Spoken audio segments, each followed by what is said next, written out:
Assalamualaikum warahmatullahi wabarakatuh. Salam sejahtera. Salam JPN Selangor, pendidikan berkualiti, insan terdidik, negara sejahtera. Bagi pihak Jabatan Pendidikan Negeri Selangor, saya ingin merakamkan setinggi-tinggi perhargaan kepada tuan-puan guru besar yang telah memimpin sekolah dengan penuh kearifan.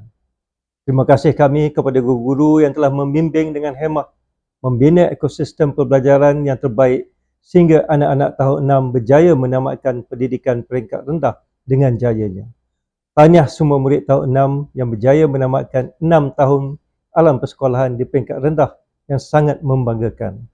Pada peringkat pembelajaran sekolah rendah ini, anak-anak bukan hanya belajar membaca, menulis dan mengira, tetapi anak-anak belajar mengenal sahabat, bekerjasama, mengawal emosi, serta belajar menghormati guru serta orang di sekeliling. Inilah asas penting yang akan menjadi bekal anak-anak di alam sekolah menengah nanti. Anak-anak yang saya sayangi, perjalanan selepas ini akan membawa anak-anak ke sebuah dunia yang lebih besar, alam sekolah menengah yang menuntut lebih disiplin dan komitmen. Anak-anak akan melalui suasana, guru dan kawan-kawan yang baharu. Mungkin pada awalnya agak mencabar, tetapi percayalah, setiap perubahan itu akan menjadikan anak-anak lebih kuat dan lebih dewasa. Izinkan saya memberi beberapa pesan ringkas untuk anak-anak sekalian. Pertamanya, pilih kawan yang baik. Kawan yang positif akan membawa anak-anak ke arah kejayaan. Kawan yang salah boleh menjejaskan masa depan. Oleh itu, bijaklah dalam memilih kawan. Kedua, hormatilah guru. Guru adalah insan yang sentiasa mahu melihat anak-anak berjaya. Ilmu yang berkat bermula dengan adab. Walaupun guru-guru anak-anak nanti berbeza, prinsipnya tetap sama. Hormatilah mereka dengan sebaik-baiknya. Ketiga, kekal berdisiplin dan bertanggungjawab. Di sekolah menengah, lebih banyak pilihan akan datang dan lebih banyak tanggungjawab perlu anak-anak pikul. Justru latihlah diri untuk mengurus masa dan mengawal tingkah laku. Keempat, jangan takut untuk mencuba dan jangan takut gagal. Dalam dunia pembelajaran, kegagalan bukan penamat. Ia hanyalah permulaan kepada sebuah kejayaan.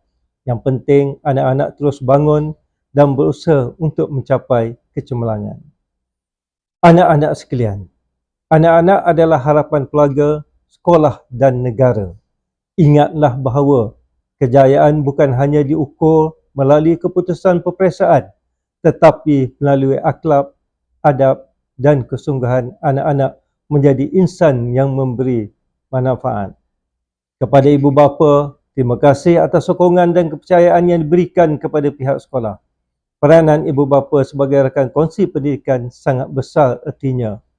Teruslah menyokong usaha kami dalam mendidik anak-anak kita.